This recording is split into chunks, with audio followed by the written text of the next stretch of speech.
Belki çok incitmişim sevdiğim insanları, belki çok aldatmışım can diyen cananları.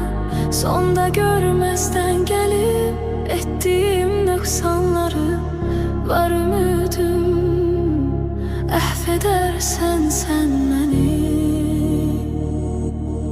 Bilmez idim dert verer derdimin dermanları, gün gelir pişman olar nefsinin kurbanları.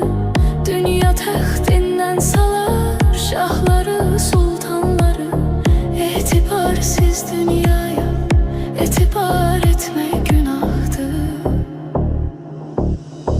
İntihar etmek günahtır.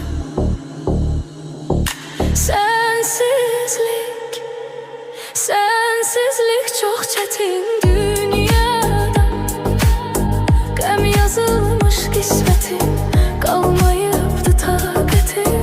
Sevməyiydi niyyətim, şahid olmaz qəlbimə Allahımdan başqa bir kəs. Səs salar səssizcə bir səs.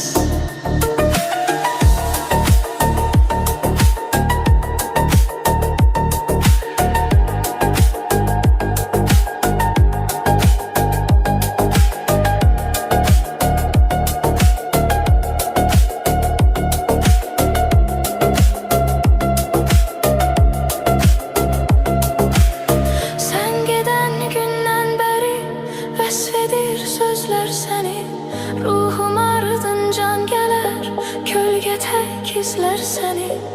Aşıqım tənha qalar, hər gecə gözlər səni. Həsrətindən məhv edərsən sən məni.